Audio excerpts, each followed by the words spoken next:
Okay, just let me know when you guys are ready and I'll switch it over.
Ready? Yep. All right, I'm gonna switch it. Hey, Brian.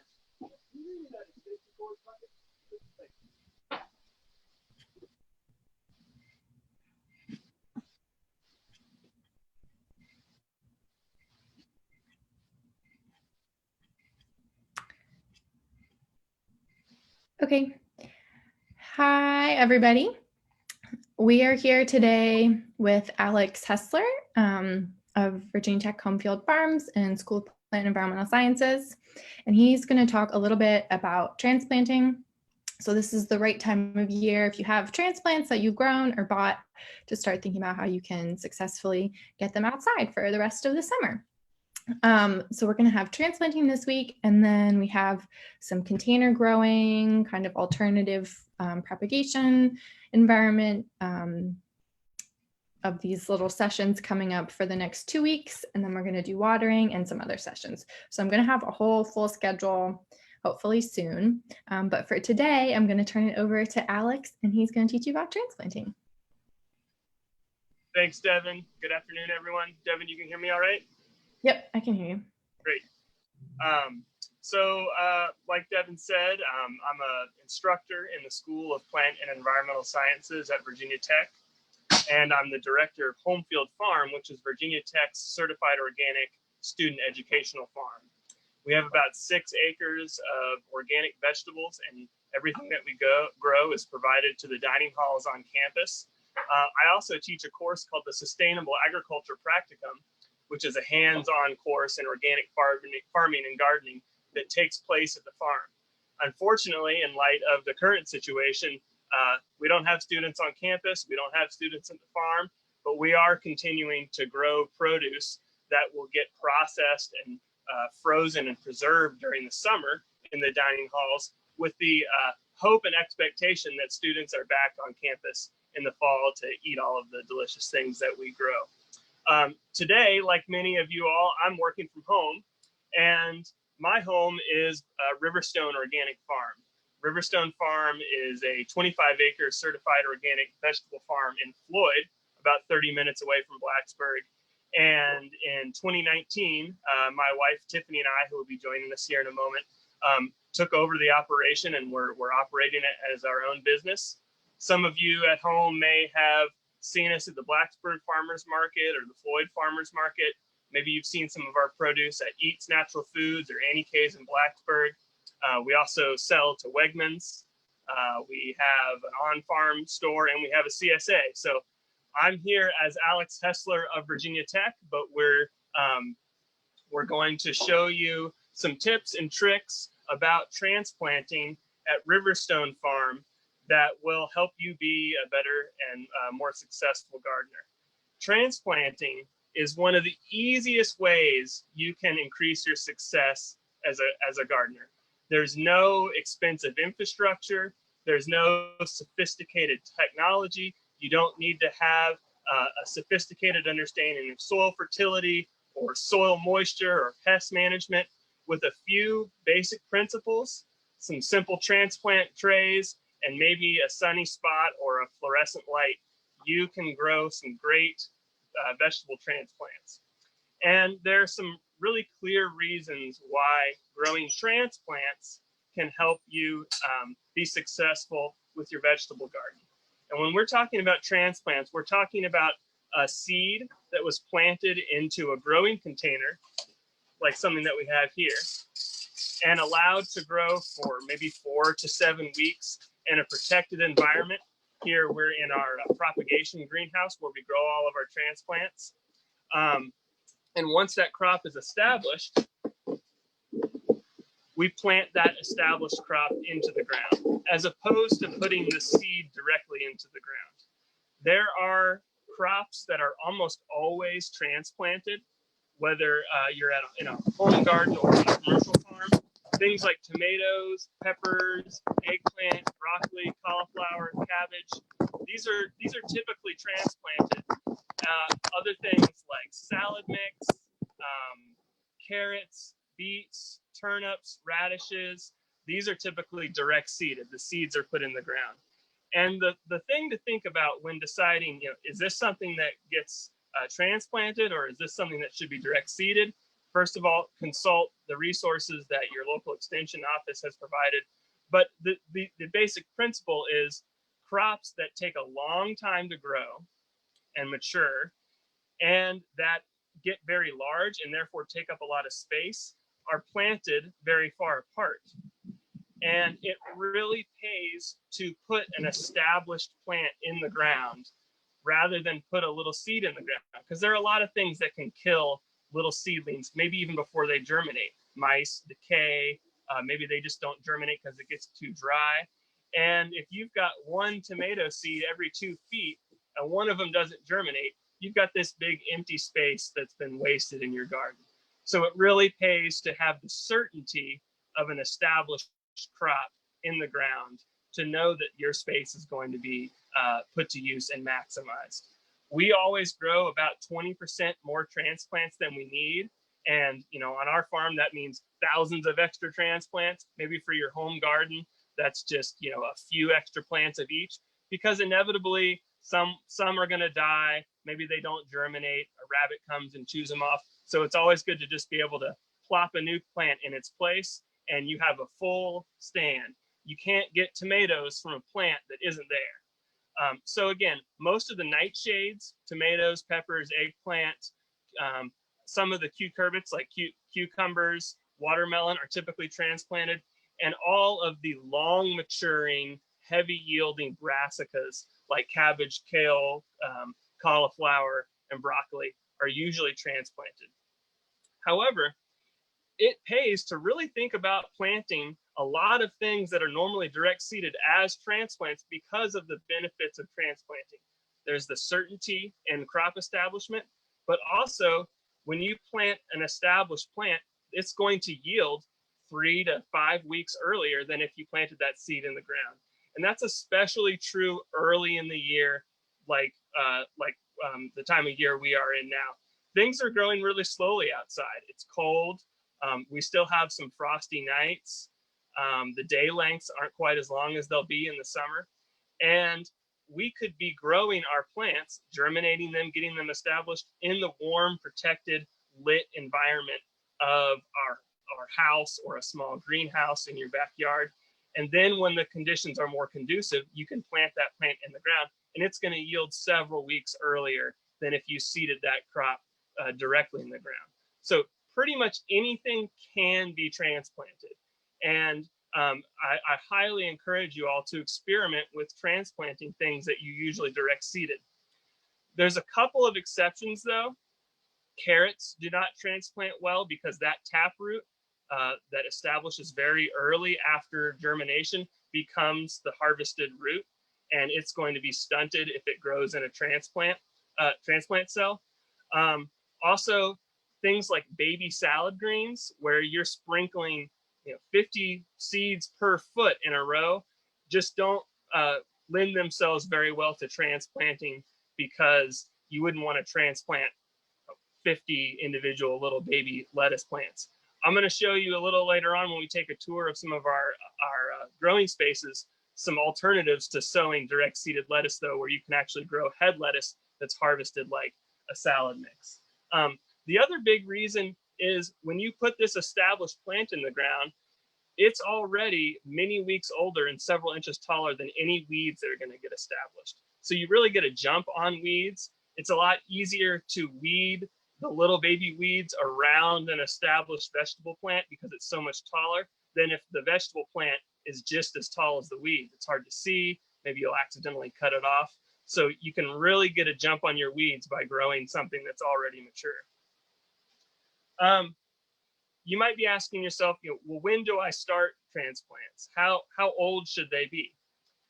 A rule of thumb is those plants that typically you see in garden stores as large, 8 to 10 inch tall plants like tomatoes, peppers, eggplant. Those are typically planted in the greenhouse or whatever propagation space you use at your house 7 to 8 weeks before you intend to plant them in the ground. They're slow to grow, they're slow to germinate, and because they're so valuable, you just can't wait to get those tomatoes from your garden as soon as you can. It pays to grow a really big transplant. Most other transplants, though, are typically only grown in the greenhouse for about 3 to 5 weeks. Might be 5 weeks in the spring when it's still kind of cool and the days are short. Maybe only 4 weeks in summer or fall when the days are a little longer. So the next thing you need to do is pick an appropriate sized cell tray for the transplants that you're going to grow. We use a variety of different cell sizes at our farm. And for those crops, like all of the plants in the mustard family, the cabbage, kohlrabi, kale, cauliflower, broccoli, we use a 128 cell tray. This is actually a 144 cell tray. It's a little smaller, but notice how the dimensions of the tray are the same. It's the number of cells that differ. So the higher the number of cells, the smaller they are. And here's a tray of lettuce that's ready to go that has been grown in a 128 cell tray. Things that get a little bigger, we might use a 50 cell tray. Like we've got these tomatoes here. And maybe if we wanted to grow even bigger tomato plants, we would use a 21 cell tray or a 24 cell tray. As home gardeners, you might be familiar with these cell packs where they actually break apart into individual units. That's something that is often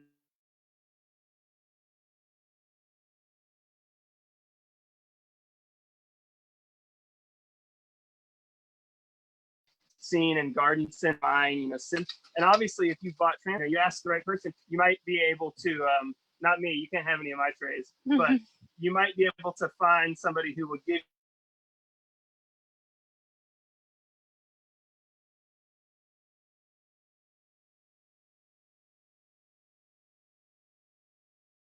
you whole trays for free, 28 cents. We choose the size tray to fit the size transplant that we intend to grow based on how big it takes, how big that transplant gets and how long it takes to reach that size. You can always grow a bigger transplant. It just depends on whether or not it's worth it to you and you have the space. You could easily grow an enormous cabbage transplant. It's just going to take up a little more space. Growing a bigger transplant isn't going to increase your yield, but it will increase the earliness of your yield because you're planting them into the ground. So I'm going to demonstrate how I would fill a tray. Here's our tray filling bucket right here where we've got our potting media. Just about any media that you buy in a garden center that's labeled as seed starting mix or potting media is going to work just fine.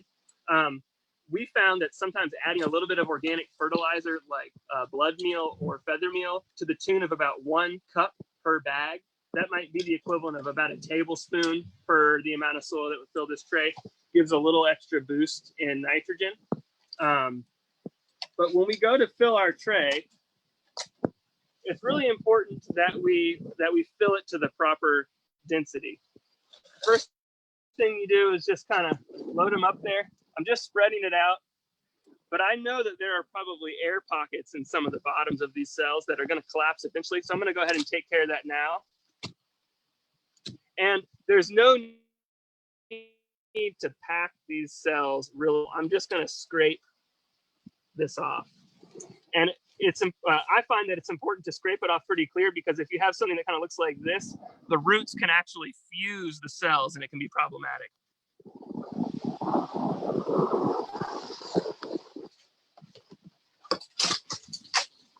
Now, recommendations for how deep you plant your plants vary. Sometimes the common rule of thumb you hear people say is plant them as deep as twice the width of the seed. I feel like for most seeds, about 1/4 of an inch deep is generally fine. And I just use my fingers to make a small impression. If you plant them too deep, they might take so long to emerge that they get killed by some kind of pathogen before they ever make it, or they might never emerge at all. So voila, we have 72 cells ready to go. I might sprinkle my seeds in here. I'm going to talk a little bit later about some examples of vegetables where you might want to consider planting more than one seed per cell to get a little bunch of transplants. I'll show you some examples in our high tunnel. Now when I'm done, I'm going to just gently cover my seeds up and then very gently scrape them off, being careful that I don't, if there's a lot of sticks in here, you want to be careful that you don't kind of fling your seeds out. So maybe take a minute to pick some of those sticks out. The next step is watering it in. Your seeds are going to start germinating as soon as they start to imbibe water. And if you have a gardening hose, you can just kind of something like that. Being careful that you don't splash the seeds out. Maybe a watering pail is a little more appropriate for you. But I expect many of you all at home don't have a propagation space like this where it's okay to get things dirty and wet. You might have you'll need something a little more contained. I would recommend that you get some sort of baking tray, or you could get a plastic tray at a garden center to catch the water. And rather than watering from above, you can actually water from below, and the media will absorb the water through the bottom hole. If you start to see roots coming out, that's probably a good indication that it's getting close to time to plant these. One recommendation though is you only want to put enough water in here for the plants to absorb it and kind of dry it out. If these are sitting in water, they'll stay wet. And if they stay wet for too long, they could develop diseases. So you could even water, let it soak in, and then maybe even just kind of tip this over in the sink and dump out that extra. And I probably could have done a better job not putting so much in. As far as places to grow your transplants, a windowsill is perfectly acceptable. You want to find a south-facing window, or at least maybe a western-facing window, so you can get as much sun on them as possible. If you have the space to put up a fluorescent light, that's even better. Typically, 15 to 18 hours a day of light is recommended for growing transplants. And this is the propagation chamber that we use early in the spring when we don't want to heat the entire greenhouse yet. We've got a little heater in here, and we've got fluorescent lights under here.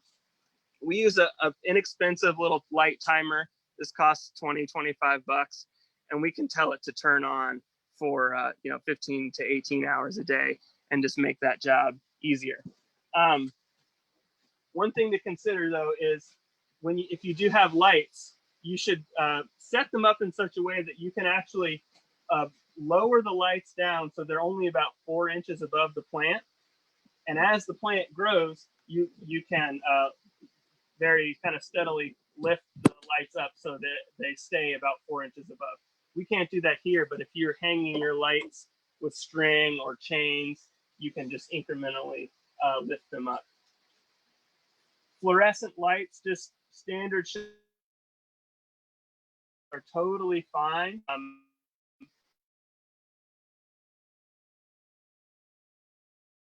For an all spectrum light fixture, but if you really want to go crazy, I would highly recommend considering getting an LED light. You can get ones that are fairly inexpensive, and they just put out many more lumens and grow much more vigorous, stout transplants than fluorescent lights.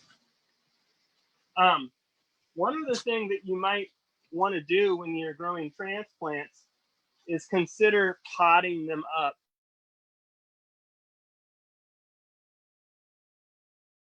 Grow their cell here, and we just didn't have a chance to plant them outside yet. These guys were started in February, so they're many weeks old, and they're starting to get a little nutrient deficient.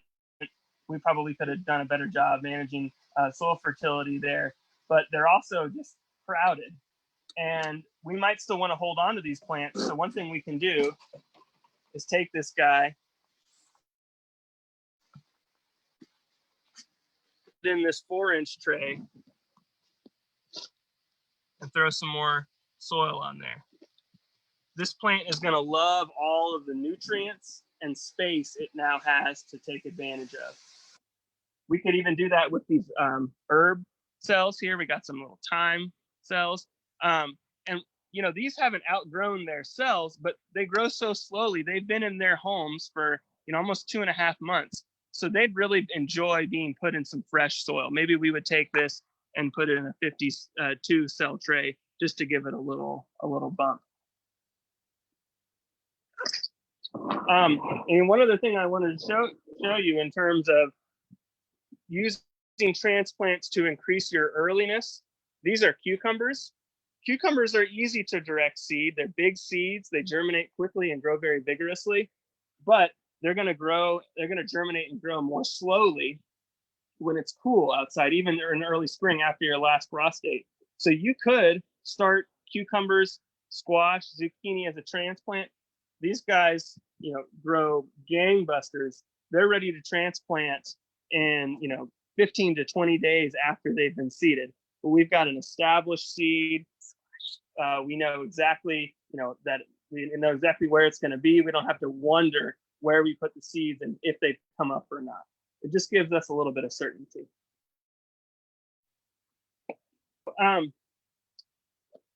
As far as watering your plants goes, you just want to make sure that they never dry out, but that they also don't stay totally saturated. And the way to do that is to water them enough to wet them, but don't let them sit in water, and let them start to get a little bit dry on the surface before you water them again. However, make sure when you go to water them that you water them all the way through. It's surprising how much moisture to fully saturate this cell. And you can tell that this cell looks like it's wet from the top, but it's actually quite dry. And once this media dries out, it almost becomes hydrophobic, and it shrinks in, and the water just kind of runs past the cell. It can take a long time for this to rehydrate. The easiest way to do it is just stick it on top of a tray that's got water in it and walk away and let it absorb by itself. Here's another example. Those roots aren't going to thrive well in soil that doesn't have adequate water. So whenever you water, you always want to pull one up and take a look to verify that you water thoroughly. Here's another example. This is a chive plant that we dug up, and it looks sopping wet from the top, but it's actually quite dry. And the only way you know that is by pulling it out and taking a look. You can't just stick your fingers in the top, because the top inch or so might be wet. Well, the next thing we're going to do is take a little tour of our propagation house. I'll show you some of the things that we're growing. We're in a really exciting transition period where most of our cool season crops have been planted outside. and we're just starting to plant our warm season crops, things that can't tolerate frost, like tomatoes and peppers, into our high tunnels. We'll go take a look at our high tunnels. But this structure stays full, from about February all the way to August. The best way to ensure that you optimize the amount of yield you can get from your garden is just constantly keep growing new transplants. Starting a garden is not a one time a year thing. You don't start your garden in May. That you need to be starting plants in February, March, April, May, all the way through September to get a constant harvest. Here's some of the tomatoes that we're going to be planting in our high tunnel pretty soon.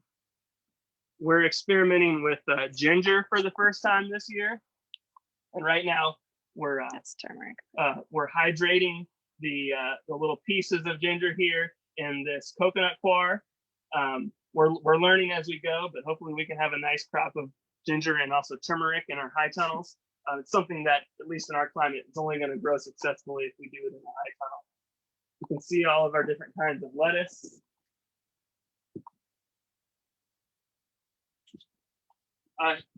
One other important thing that's kind of revealing itself right here is these plants have been in here in these cells for a little bit too long.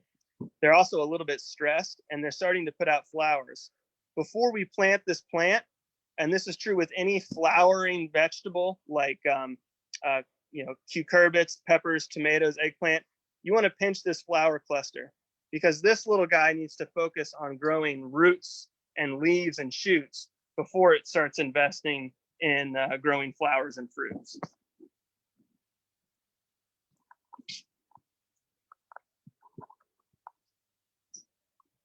These are the herbs that we actually grow these outside and then dig them up at the end of the year and bring them in. And that way we can get kind of a year-round harvest. We'll put them back outside shortly. Got some basil. Here's an example of a crop that I bet few of you have ever considered transplanting. This is sweet corn. Sweet corn seems like an easy plant to just direct seed, and it certainly is one of the easiest.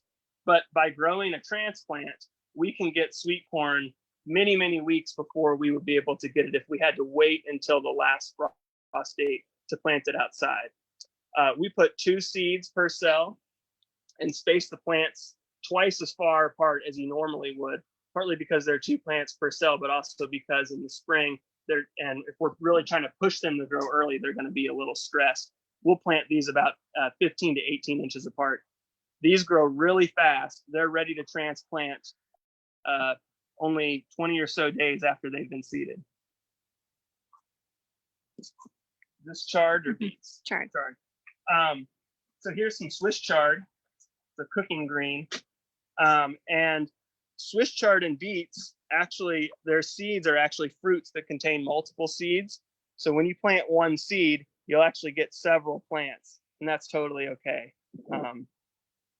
We're not going to thin these. We're just going to let them grow as multiple plants. Another thing that we're experimenting with for the first time this year is microgreens. You can see all these little baby plants here. They're many hundreds of seeds seeded very densely in a flat and harvested only when they've formed their cotyledons, just these first little leaves here. We've got baby basil, cilantro, and radish mix.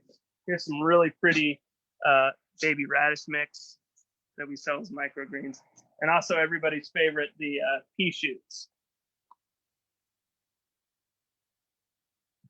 These are crops that are ready 15 days after you plant them. They never get planted outside. They just grow in the tray. That's a great way to get something green and fresh onto your salad really quickly when it's too cold to plant anything like that.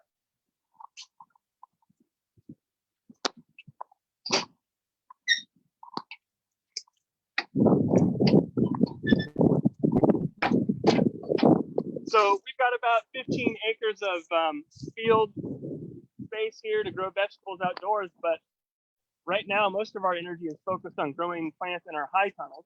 You can see we've got 5 high tunnels here. plus our propagation greenhouse. A high tunnel is a greenhouse that isn't vented. It isn't vented mechanically.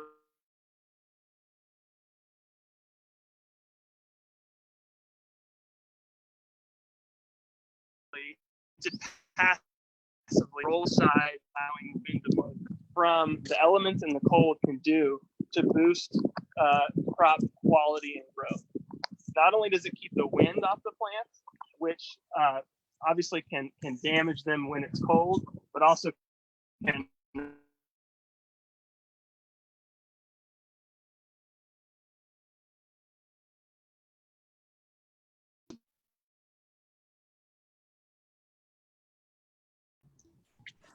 fit and in the hot, humid southeast. Diseases, we can. We'll give them a second. They'll be back.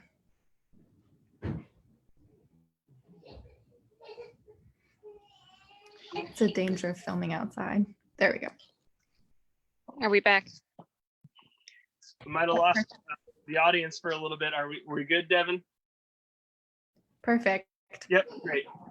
So, you know, it looks like May in here because of the protection afforded by this plastic. This is a 30-foot wide by 96-foot long tunnel. And, you know, that might not be something that makes sense for you all gardeners at home to buy, but you can buy very simple, cheap greenhouse kits that pretty much anybody can build themselves in their garden. You know, maybe something that's 10 feet wide and 10 feet long, or any variation of that size. And it really allows you to garden all year long and to get better crop quality from things like tomatoes and cucumbers in the summer when it's so rainy and humid. So here's a bed that's empty. Just the other day, we pulled up some arugula from this bed. We very lightly disturbed the soil to kill any weeds and incorporate any residue, spread a little bit of fertilizer, and now we're getting ready to plant some kohlrabi.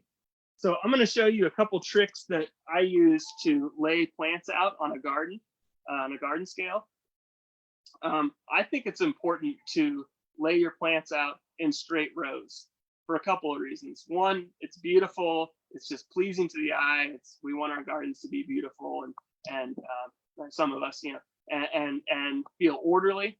But also, when your rows are straight and they are evenly spaced, it makes it a lot easier to weed in between them. When the rows are, you know, a little too close and a little too far in places, you really have to spend a lot more time with, you know, with your weeding tool, your stand-up hoe, to get all those nooks and crannies. If they're nice and straight and parallel, you can just walk down the line with your tool and kill those weeds much more easily. So if I were going to put out 3 rows of kohlrabi, first thing I would do is lay out this string. And I always like to lay my plants out first because you can see if they're spaced right and make any modifications before you put them in the ground. Kind of like measure twice, cut once. So I'm putting them about 10 inches apart. And then if I, you know, finish planting this row, the next thing I would do is pull up my stake and just scooch it on over.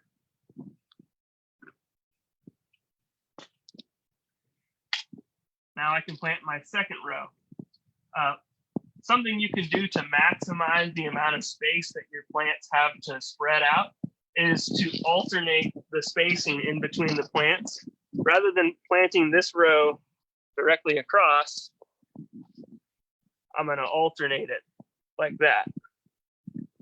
That way it has equidistant space between its neighbors, both this way and that way. So then I would just move my line and lay my next line of plants.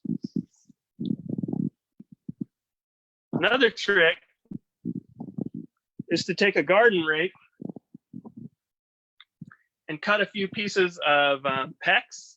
You got to get small diameter PEX or PVC that can fit over these tines. I actually had to wedge a piece of metal wire in there to get it to hold. That could be a nail or whatever. And it wouldn't be hard to pull this off when I was done. But now,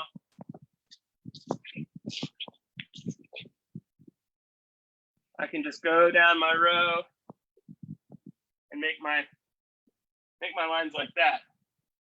Now, if you want to get really fancy, you can come back and make a grid. Now I can plant on my intersections and I can see exactly what the spacing is. And you could adjust that. Maybe there could be 5 pieces of pipe right here. But it's really nice to have things straight and even. It just makes everything that you have to do later on in the production cycle, whether it's fertilizing or laying out a line of drip tape or weeding, so much easier.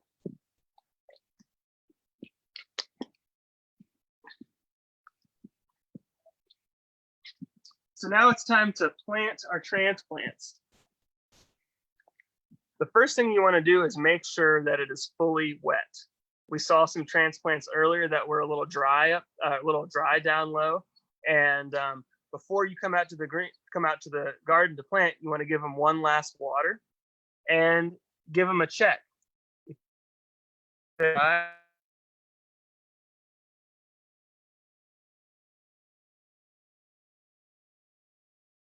To water to put the plant down so that the top of the cell is level or slightly below the surface of the soil. And I'm not going to bring a big pile of dirt in here. I'm just going to bring enough to cover that cell and just kind of push it down. It's important that you give the soil around the plant some pressure, because there can be a big kind of air pocket in there that you didn't realize. And the roots are not going to be able to grow out of that air pocket and access water and nutrients unless the soil is firmly. So you also don't want to plant it too high where you can actually see the top of the cell, because when the sun hits that, it's going to dry it out and like a wick and just pull all the moisture out of it, and it's not going to survive.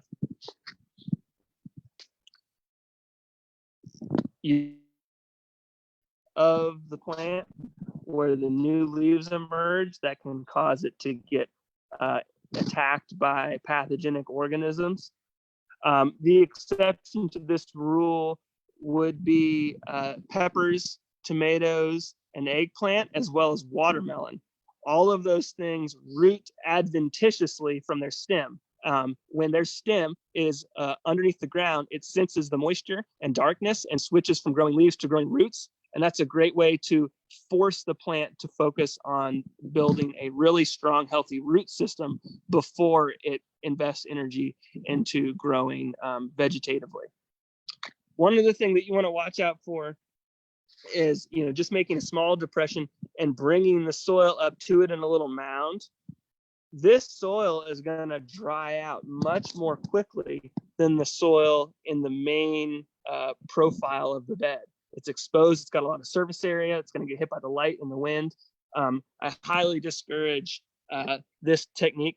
And that's even true when you're planting big things like tomatoes. Sometimes you see folks, planting tomatoes up on a little mound here. It's hard to get water to soak into that mound. The water's just going to run off, and this is going to just get really dry. Most of the rooting is going to happen down here, so you might as well put the plants there. One thing you can do for really big plants like tomatoes, squash, zucchini, peppers, eggplant is actually make a little donut. This is something that my dad taught me when I was a little kid playing around in the dirt in our garden. And I'm sure you've all experienced trying to water in your plants when the soil's really dry and the water just kind of runs right off the top. This allows you to just kind of fill this donut and let the water sink in. Maybe you could even come back later and give it another fill. It's just a nice way to make sure that the water gets where you actually need it to be. All right, so that's pretty much everything that I wanted to show you about tips and techniques for transplanting.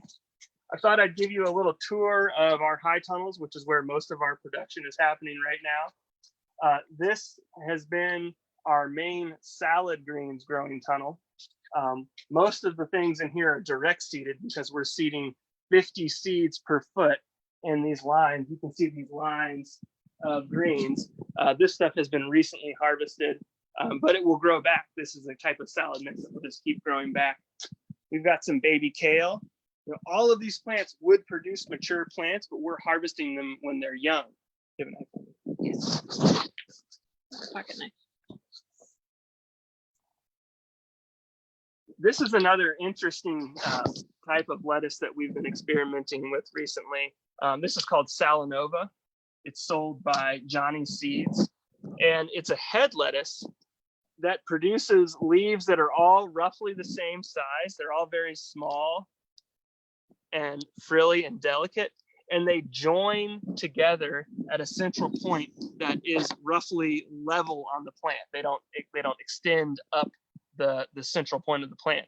So when you go to harvest this, you could harvest it like a head of lettuce, just cut it off at the base.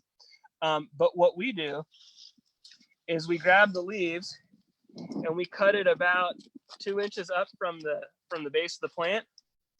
And now we have a baby salad mix because all the leaves are the same size.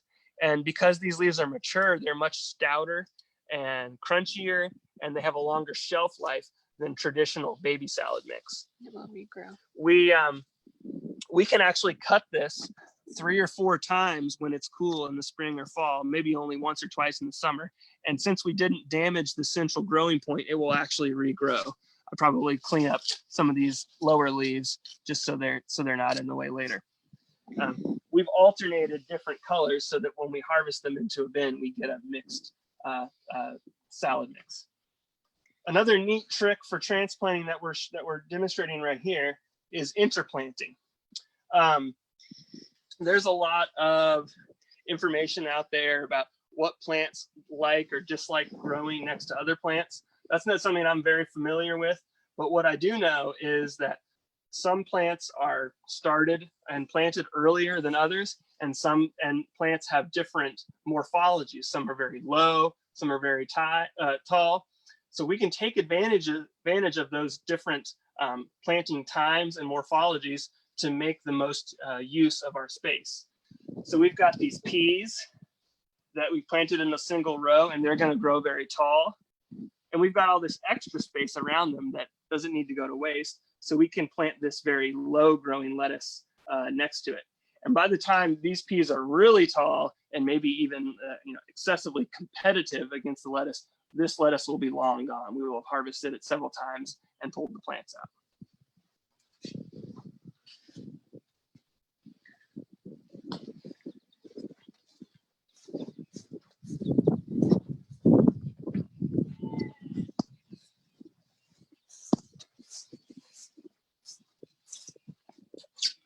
Here's a high tunnel where we are growing true head lettuce. These are little mini romaines, really beautiful. And this is another type of Salanova that has more of an oak leaf shaped leaf rather than a frilly leaf. You can see where we've harvested this, and it's already starting to grow back.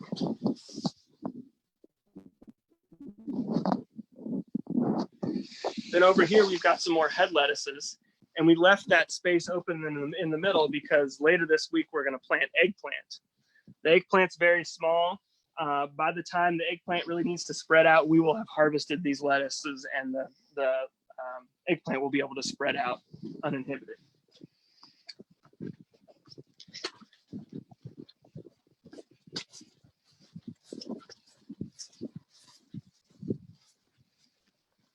This is what happens when you get 50-mile-per-hour winds and your plastic isn't as secure as it could be. We lost this plastic about 2 weeks ago.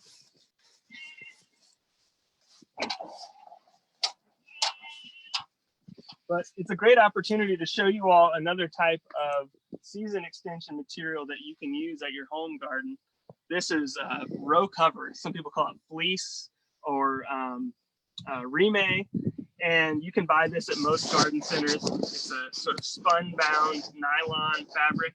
If you take care of it, you can use it for 3 to 5 years. It's breathable, so it doesn't get extremely hot under there, but it does protect the plants from frost, from excessive rain. And if you have it securely pinned down along the edges, it can actually keep lots of insects out. Now, here's another example of interplanting.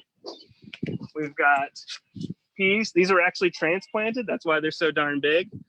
Maybe y'all in Eastern Virginia have bigger peas than us, but these guys are growing nicely. And we've got some scallions growing along the edge of them. Now, these scallions were also planted multiple seeds per cell. We put about 10 seeds in one cell. That was a 128 cell tray. And then when we plant them, they grow in this bunch. That makes weeding this a lot easier. I'm not trying to weed around 20 little onion seed or scallion seedlings. And when I want to harvest it, I just grab it and rip it right out of the ground, and I've got a bunch ready to go.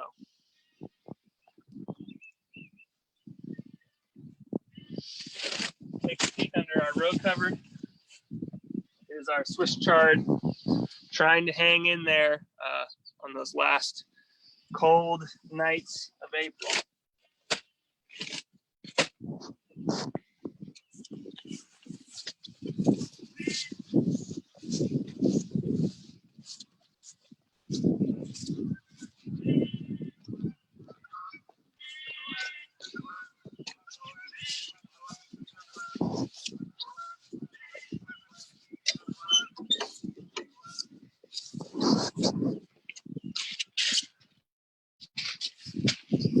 We've got a lot of action going on in this. This is a 146-foot long tunnel, and for the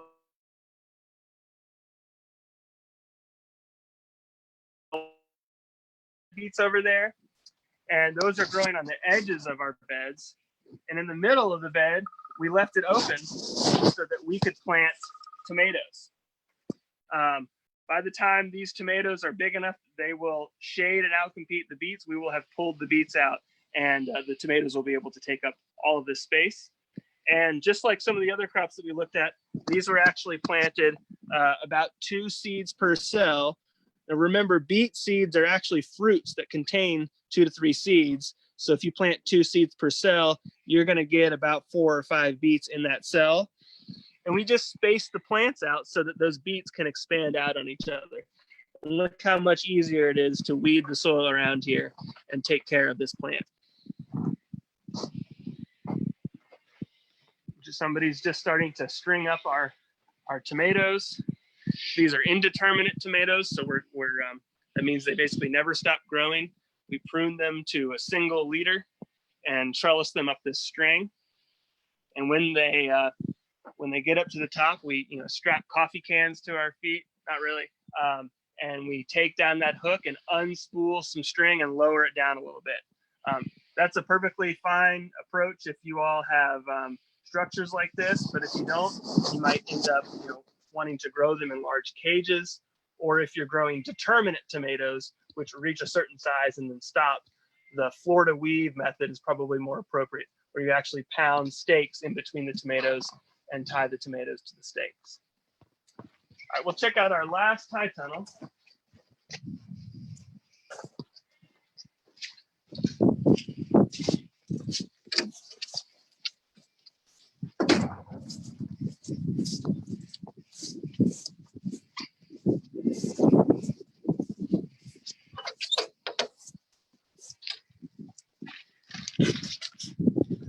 This is a tunnel that we planted the earliest. We planted most of these crops in late January, early February. We've got some direct seeded spinach. This has already been harvested 3 or 4 times.